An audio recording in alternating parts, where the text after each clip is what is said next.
पर एक बार गात्रो चीजोती ठंडी माटे थई जजो तैयार। ठंडी तमाम रेकॉर्ड तोड़ी नाखशे।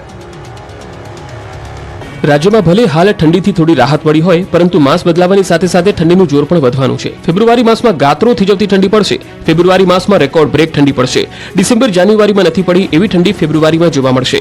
ફેબ્રુઆરીમાં ઠંડીનો 2 થી 3 રાઉન્ડ આવશે। ફેબ્રુઆરીના પ્રથમ સપ્તાહે જ ઠંડીનો પ્રકોપ જોવા મળશે, તો 12 અને 13 ફેબ્રુઆરીએ ફરી ગુજરાતમાં ઠંડીનો મારો રહેશે। ફેબ્રુઆરીમાં બેવડી ઋતુનો અનુભવ થશે। સવાર સાંજ હાડ થીજવતી ઠંડી પડશે। બપોરે ગરમીનો અહેસાસ થશે। મહત્તમ તાપમાનમાં પણ વધારો થશે। મહત્તમ તાપમાન 32 થી 34 ડિગ્રી નોંધાવાની શક્યતા રહેશે।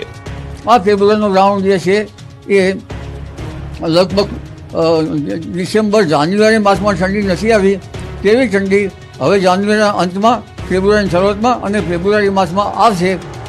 તો લોકોને ફેબ્રુઆરી માસમાં ગરમ વસ્ત્રોની સાથે સાથે રેઇનકોટ પણ સાથે રાખવા પડશે, કેમ કે માવઠું ખેડૂતોનો પીછો છોડવાનું નથી। હવામાન નિષ્ણાત અંબાલાલ પટેલે ખેડૂતોની જીવ અદ્ધર થઈ જાય તેવી આગાહી કરી। અંબાલાલ પટેલના અનુમાન પ્રમાણે ભારે વેસ્ટર્ન ડિસ્ટર્બન્સના કારણે 15 ફેબ્રુઆરી બાદ માવઠું પડી શકે છે। માવઠાની અસર કચ્છ, પૂર્વ ઉત્તર ગુજરાતમાં થઈ શકે છે, તો માર્ચમાં પણ માવઠું પીછો નહીં છોડે।